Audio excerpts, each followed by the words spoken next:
things make me more nervous than real gigs. I know that.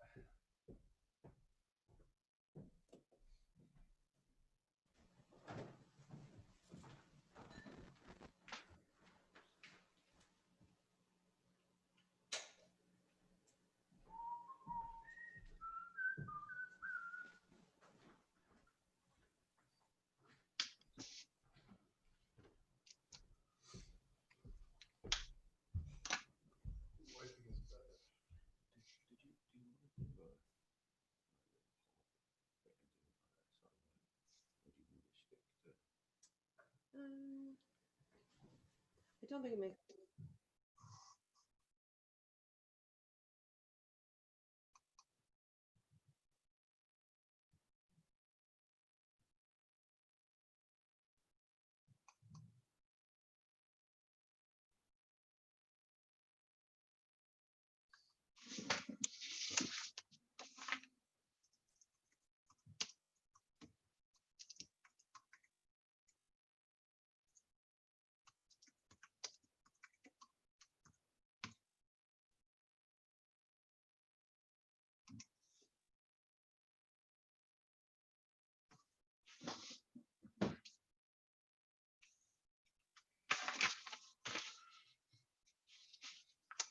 Okay, Robert and Eileen, when you're ready, we'll get started. I'll do the introductions. Okay. All right. Good afternoon, everybody, and welcome to the University of Missouri, St. Louis. My name is Eamon Wall, and I'm the Smurfit Stone Professor of Irish Studies on campus. I'm not on campus at the moment. I'm in my basement in Webster Groves, but I am there in all the other places in your where you are today.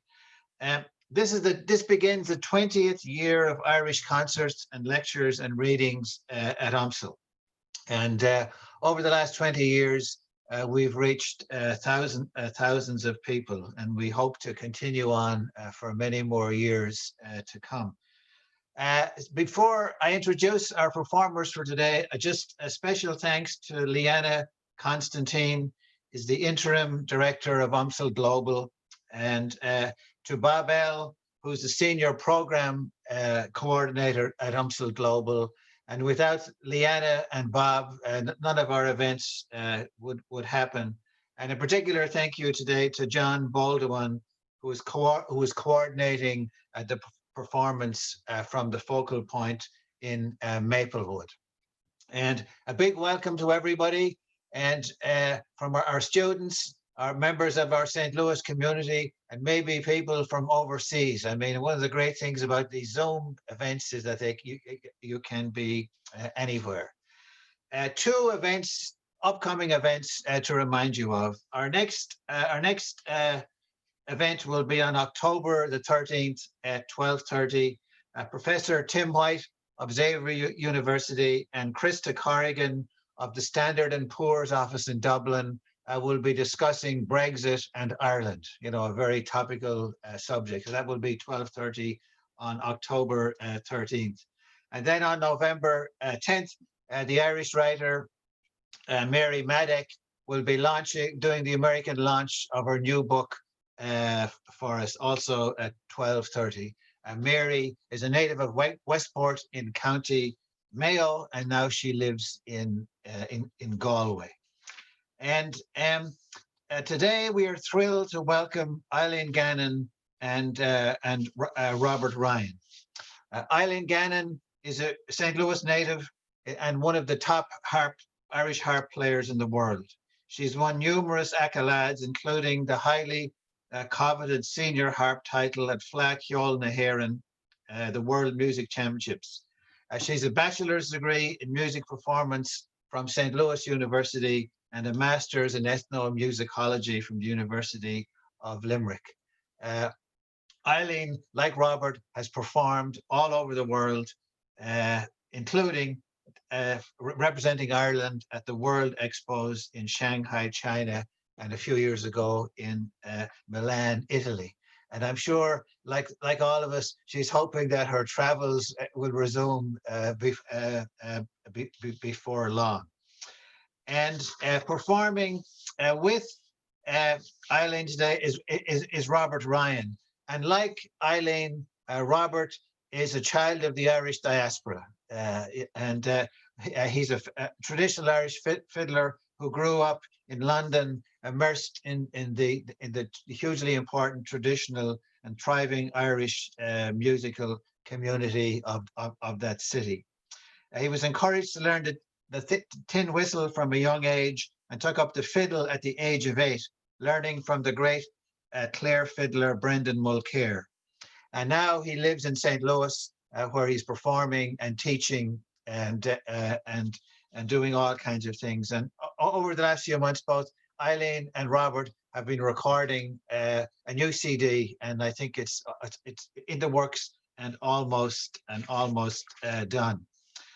I just want to just also thank our partners today. All our Irish music events are in partnership, one way or another, with St. Louis Irish Arts, and both Eileen and Robert teach at St. Louis Irish Arts, and one of the founders and directors of St. Louis Irish Arts, Helen Gannon, is out there today listening. So we are always thankful for our relationship with St. Louis Irish Arts, and it's the largest Irish music school in the United States. And also we are co-sponsoring today with the Focal Point. And the Focal Point is a treasure of a venue in Maplewood, and where all of the great traditional Irish musicians and bluegrass musicians and a lot of the English folk musicians have played. And it's amazing to go to the Focal Point and just walk along and look at the pictures on the wall and the old posters of the great performers who have been there. So many thanks to the Focal Point. And John Baldwin has been in the Focal Point, working on all the technical aspects of this and helping us out. The performance today we'll have Eileen and Robert will play for 45 minutes. Then we'll have a break for questions and answers. And then at the end of the questions and answers, then they'll play a few more tunes to take us out. So enough from me. It's a great pleasure, a great honor to welcome Eileen Gannon and Robert Ryan to the University of Missouri, St. Louis. So go ahead. Thank you, Eamon. Thank you, Eamon. We are delighted to be here for you today. Thanks to UMSL and the Focal Point, as Eamon said. It's great that we were still able to put on this concert for you, even though it's not in the actual UMSL buildings. We're going to be playing you a selection of music from our upcoming album, which Rob will give you loads of history on, and you'll be an expert. But I would just like to tell you, you're going to see me doing a lot of things on this side of the harp that you can't see. But all it is there's a lever on each string. And if my left hand goes up to start messing around up here, I'm going to be changing the pitch of the string so that I can get into different keys and modes and things. And you're welcome to think of questions about the actual instruments for the end if you would like. Yep, welcome. Good afternoon or good evening, depending on whereabouts in the world you are. Before we start playing, I'd like to just give you a little bit of background, some of the music that we're going to be playing. Much of the music we play is jigs and reels and common dance music from Ireland, and the kind of music that gets played in sessions. A lot of what we're going to be playing here today is not very session-friendly music. It kind of comes from a slightly older repertoire. I've got a book here. Much of the material we recorded is from this collection here. It's called Petrie's Complete Irish Music, 1,582 traditional melodies collected in Ireland between around about 1850 and 1860. Much of it is material that goes back to some of the Gaelic clan traditions of Ireland, And some of the old march tunes that we'll be playing today they have a lineage that goes back to at least the 15th and 16th centuries. And they're quite different in structure. They would have originally been played on the old Irish harp and the types of bagpipes that were played then. And then from the 16th century onwards, they would have been played on the fiddle. So the fiddle, even though it's an Italian instrument in origin, it came to Ireland probably in the late 16th, early 17th century in one form or another. And it's essentially the oldest instrument in continuous use in Irish music. Even though the harp is one of the oldest instruments, it wasn't really in continuous use for a long time. The pipes are kind of the uilleann pipes are fairly modern invention in comparison to some of this older music. So we've been trying to play this music with a sense of how it might have sounded. There's no way we'll ever know, but we're trying to kind of create a sense of its stateliness and elegance and its antiquity. So hopefully that will be apparent. We're going to start off with a 9/8 march, which is actually called the Goodfellows jig. They had different ideas about what was a jig and a march and stuff like that back then. The second one we're going to play is a slip jig called the Freeze Britches. And then the last tune is called the Cauliflower Jig. And these are all tunes that we took out of this collection. So they're all early to mid 19th century tunes. Okay, so I'll get in tune first as well. No, my whole thing's gone. Hey.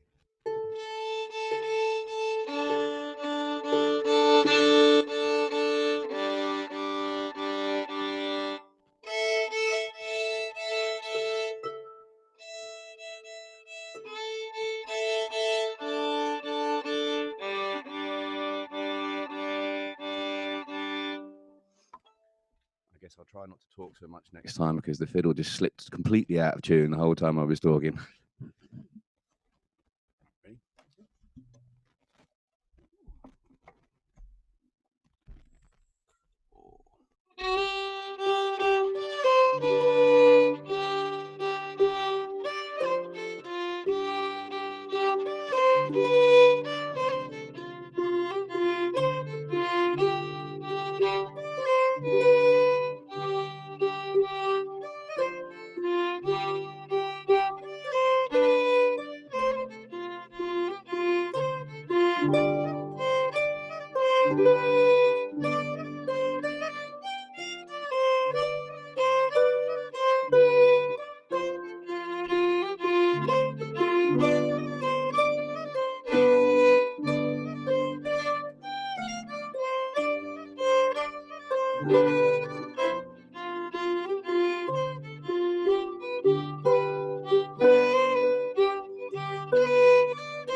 Okay, so we're going to carry on with some more old tunes, a little bit more upbeat. These are a couple of polkas. The first tune is, again, out of the Petri collection. It doesn't have a name. It's actually written down as a quick time march, but we turned it into a polka. And the second tune is actually from another collection, the Bunting collection. Edward Bunting transcribed a lot of music from the 1798 Belfast Harp Festival, and the second tune that we're going to play is called the Chorus Jig, but we're going to be playing it like the first one as a polka. 1,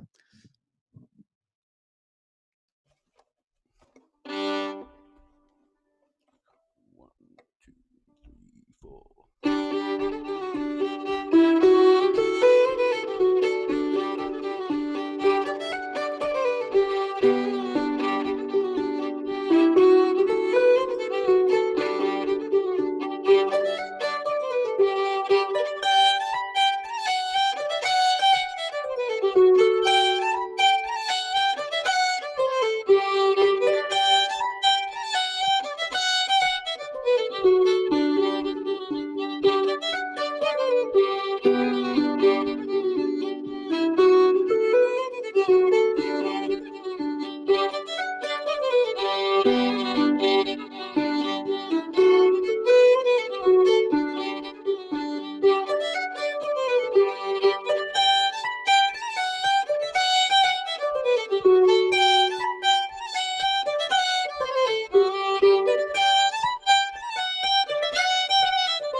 Okay, so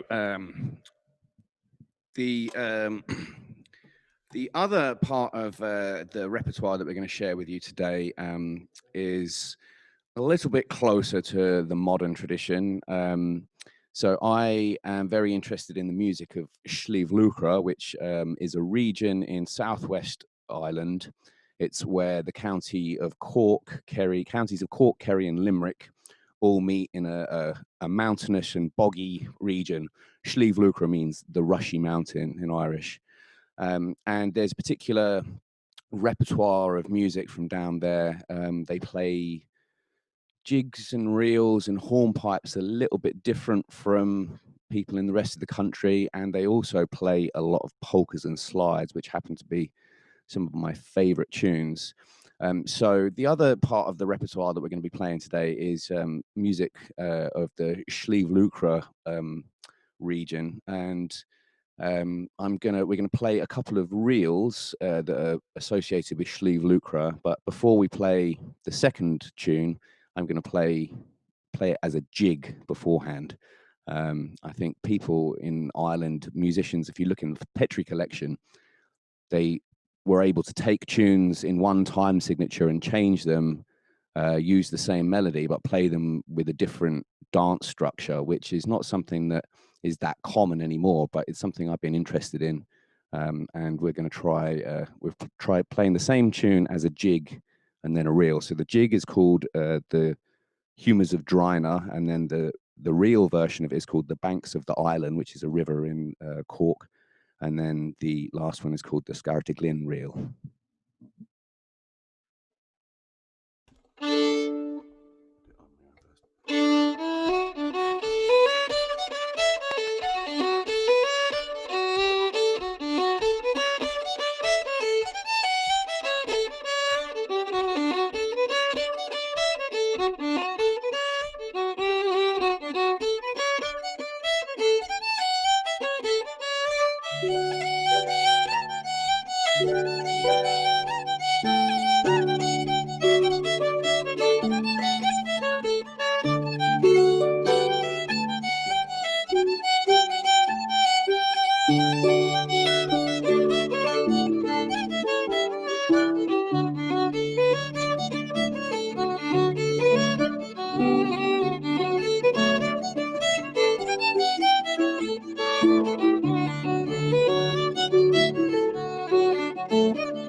So we're going to carry on with some more Schlieve-Lucre music. As I mentioned before, slides and polkas are a staple of the Schlieve-Lucre repertoire, and we're going to carry on with a set of slides. The first one, I think I found in a collection. It's written by the musician Terry Teehan, who lived in Chicago for many, many years, most of his life, I believe, originally from Kerry. And it's called The Four Squares on the Griddle, which is a reference to a favourite old traditional Irish unleavened bread that could be made in a cast iron on the pan, and it would be divided into four. And then the next two associated with musicians, one called Joe Sullivan's, and the next one is Kevin McHugh's. But we collectively call them the silly slides, which you should probably be able to tell why. They kind of all sound a little bit the same.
Okay, so we're gonna go back to the old school. We're gonna go back to the Petri collection again, and we're gonna carry on with a set of hop jigs.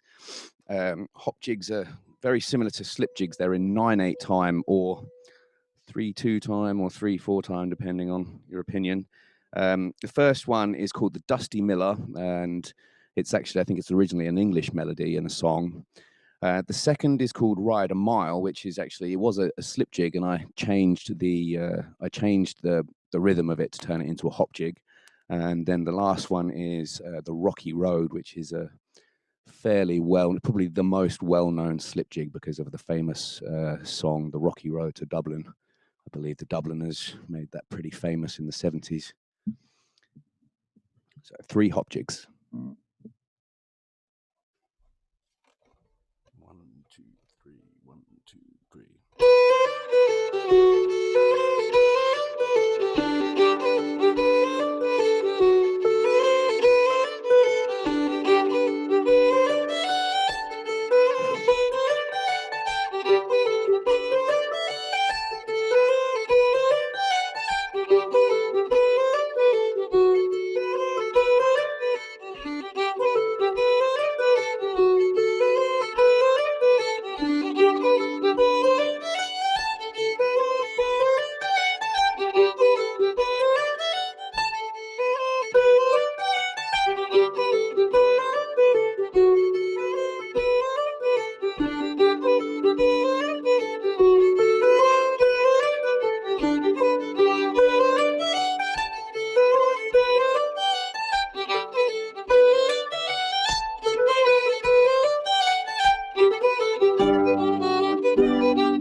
Okay, so we carried on from our hop jig straight into a set of 2/4 marches there. Only one of them actually has a title. That's the third one, which is called The Advice. And the last one is just titled Ancient Clan March. So those are, again, obviously from the Petrie collection. And my guess is that that last one probably dates back to at least the 16th or 17th century. We're going to carry on with, we'll do one more set of marches again, but we'll do some 6/8 marches. The first two are actually 3 marches, but the last one we're going to be playing as a jig. So the first one is called Sir Patrick Bellew's March. He was a landowner in Roscommon, I believe. He was raised to the peerage in 1848, so this tune would have been Baron Bellew's March if it was written after 1848, so it's earlier than that. And then the second tune is called The Carpenter's March. Again, probably a very, very old Irish tune. And then the last one is The Hurler's March.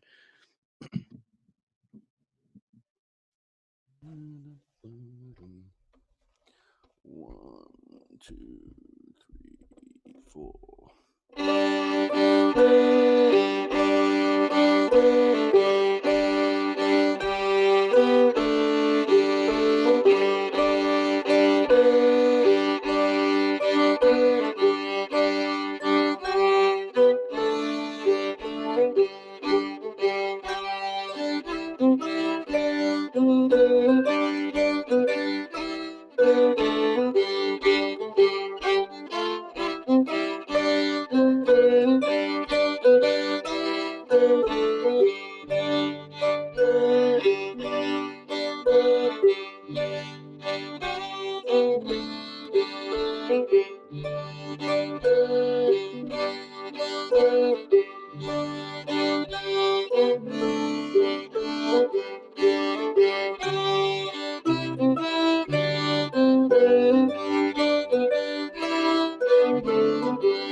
Okay, so we will carry on. I think we'll do a set of polkas that we recorded from the album.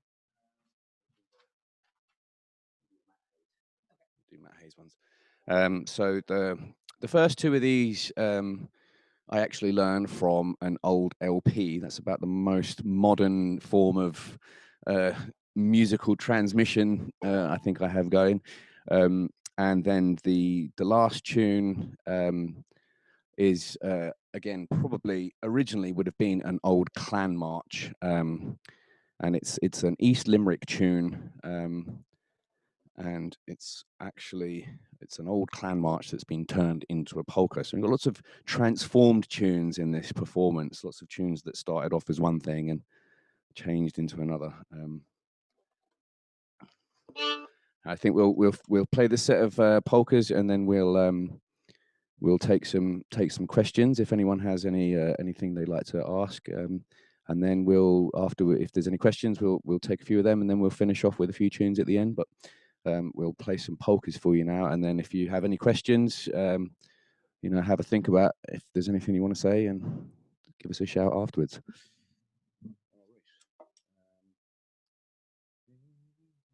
Do you want to just come in on the B or something?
Okay.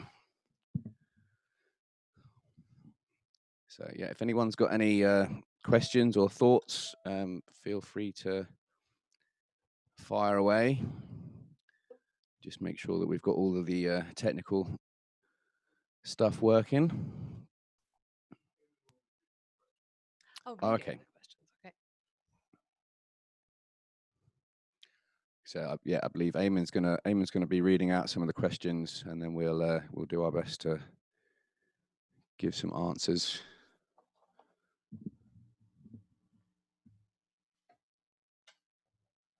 Okay. I haven't received any questions, so Okay.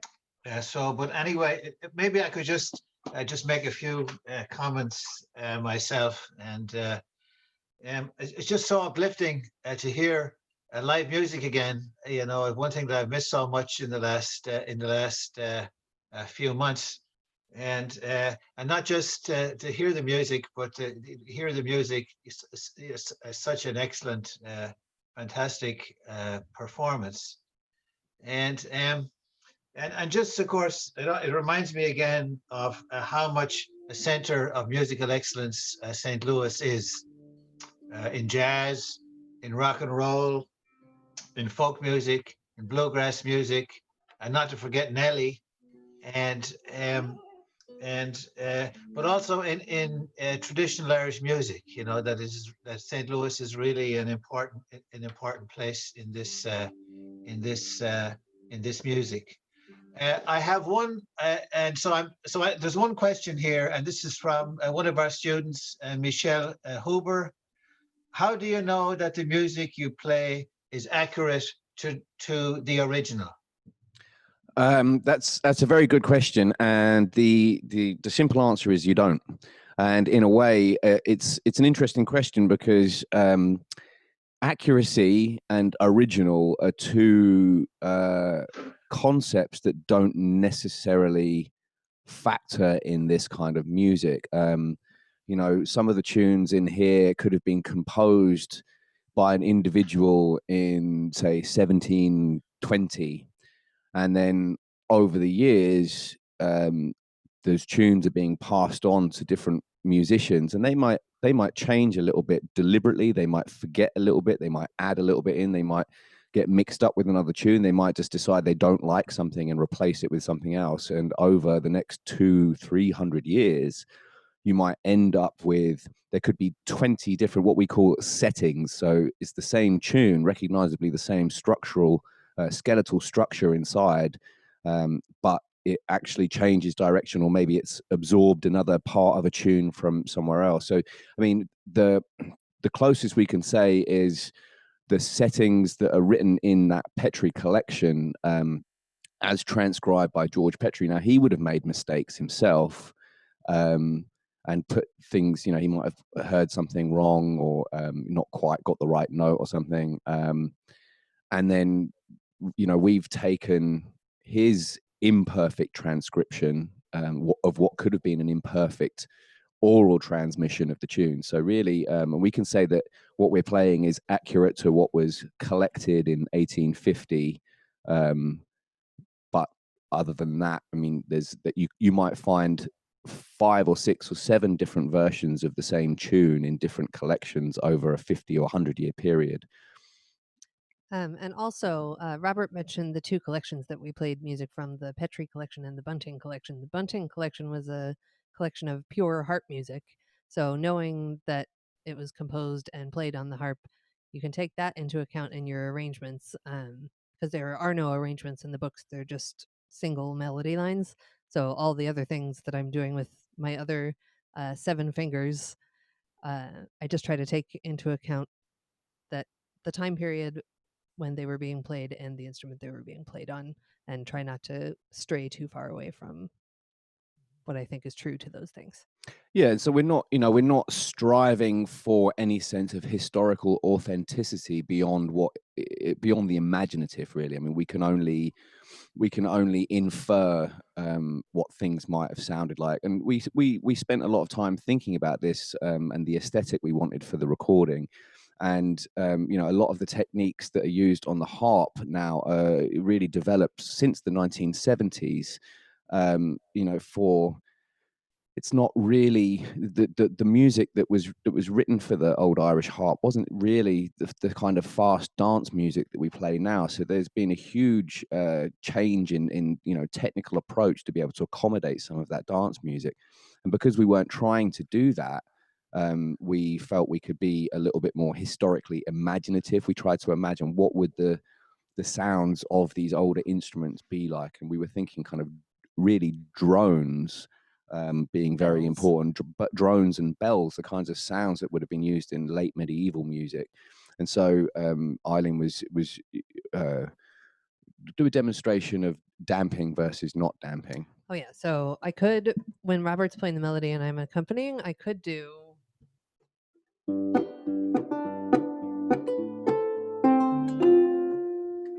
Which you can probably tell immediately sounds fairly modern. That's kind of most likely borrowed from another tradition that isn't Irish music. Sounds great, but it would not be in keeping with the rest of our vibe. So the other alternative is more.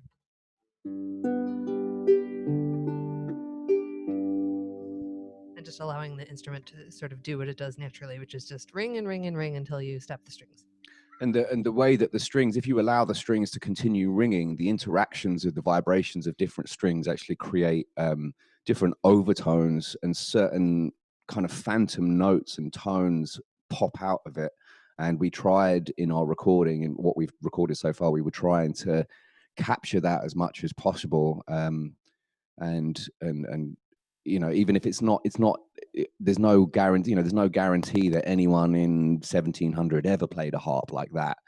But because we simply don't know, it's just, and we've got, no one can tell us that we're wrong, you know, so it's not a matter of it being kind of historically accurate or whatever. It's kind of more about just, you know, whichever aesthetic, you know, and kind of perhaps, you know, imaginatively informed by some historical research and understanding of how music was played back then. So yeah. I have two more questions. The first is from Amy Kenny. Would these pieces be considered hard to play, complex musically? Some of them, yeah. I mean, some of the marches. So there was the set of 2/4 marches. They're played in modes. I guess that, you know, modes are kind of variations. They're modes are a form of kind of keys. You know, so you've got different scales, and we have 4 tunes all in the same key. They're all in the key of G, but they're actually at least 5 or 6 different modes, and they're the kind of modes that we no longer have a name for. They're not part of the Western art music tradition. They're part of a much older European tradition, so they're not really it's not studied, they're not even understood. I mean, people, to understand that kind of music, I think most research has been done on European musical modes, of which they have something like 150 that they can name.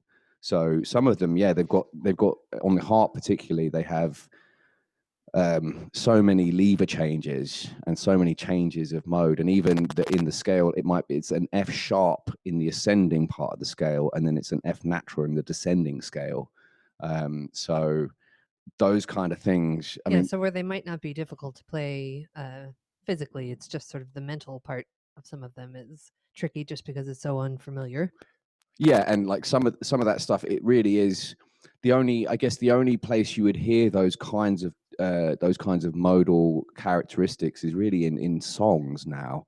You know, and if you listen to Irish songs, they do that kind of thing where they modulate and change notes in the scale going up and down.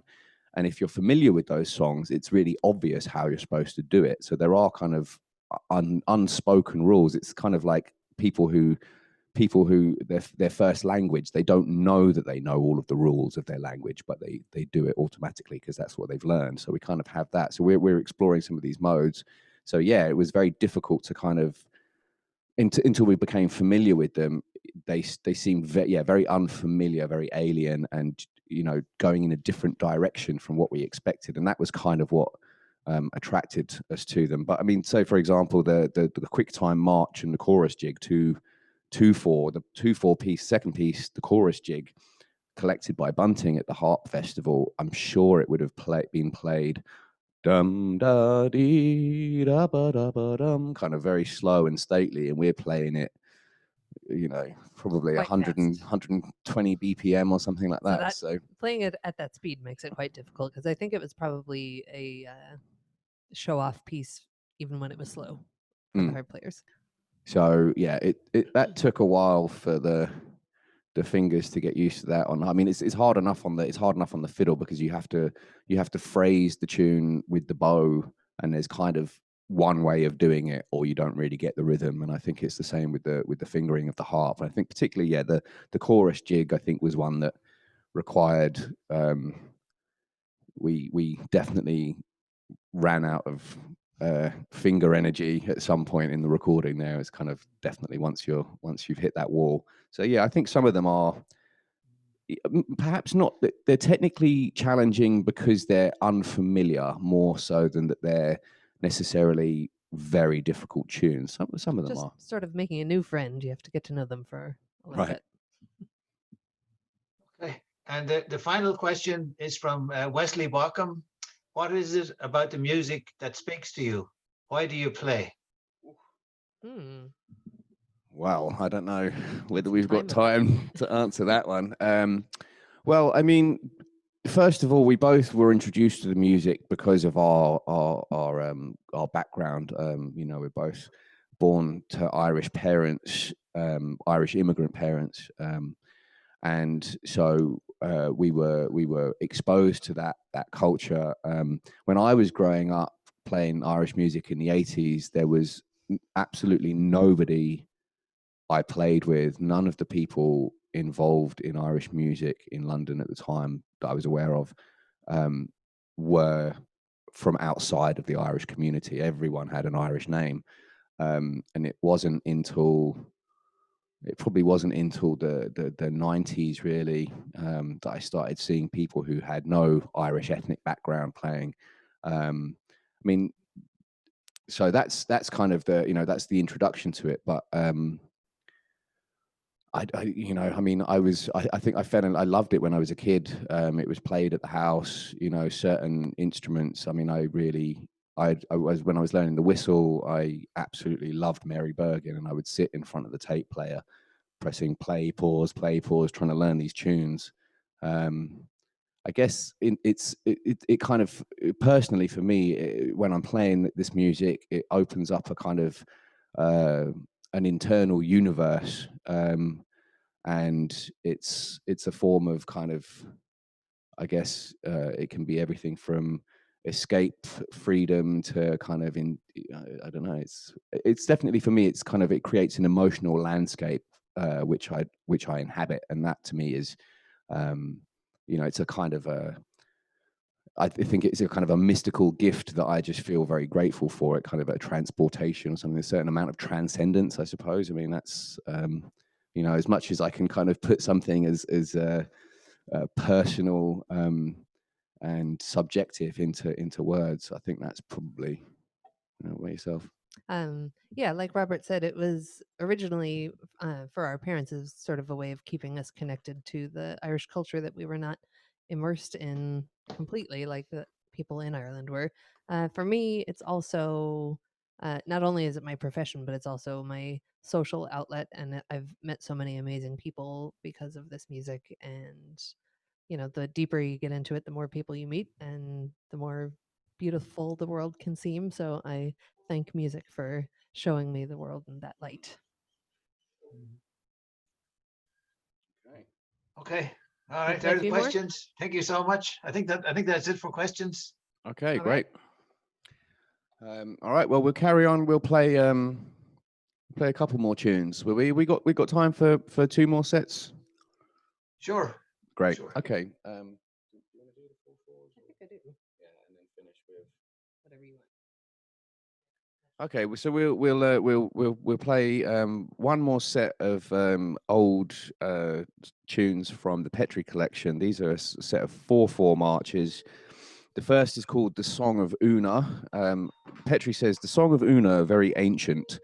I have a feeling it may have been composed for one of the popular operas, early 18th century popular operas that were en vogue in Britain at the time. And there's one particular piper who composed a lot of music he composed for the Beggar's Opera, for example. And I think this might be one of those kinds of ones. And then the Fairy Troop is the second one. Again, I don't really know anything about its background or history. And then the last is called the Shanavest and Karavata, a faction tune. So the Shanavest and Karavata is the vest and cravat faction gangs from the 18th century. They were political opponents, and they would often meet at markets, fair days, election days, and they would have enormous fights between them, two factions. And as they marched to go into battle, they would have had certain songs and marches to invigorate and motivate for the ensuing violence, which was kind of just a fun hobby for them. But it kind of got out of hand. There was 200 killed on a strand in Kerry one time when thousands of them met. So they were serious about it. And it's kind of a serious tune. You can hear it's kind of very somber, and the first two are kind of pretty though. So Song of Una, the Fairy Troop, and the Shanavest and Karavata, a faction tune.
Okay, so we'll carry on with some more Sleeve tunes. We'll finish up.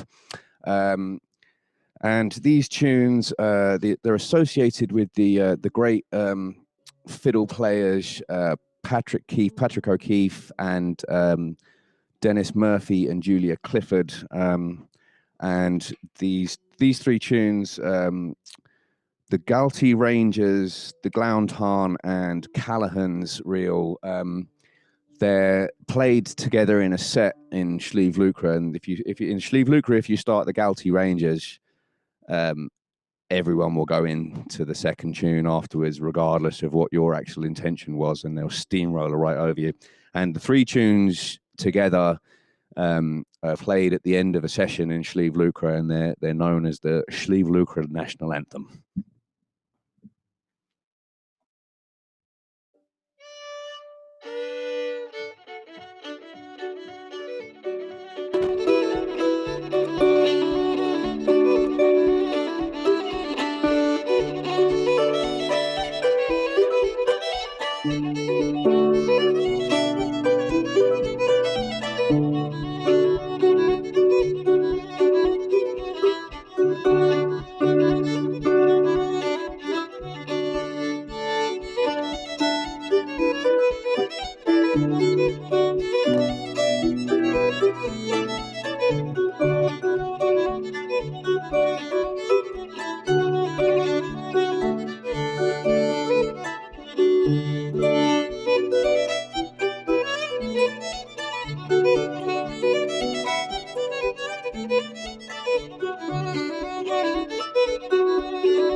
Thank you all. Thank you so much for listening and watching.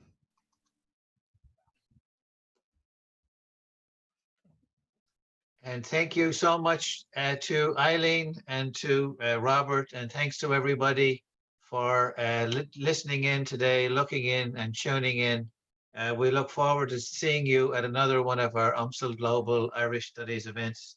The next one is on October 13th.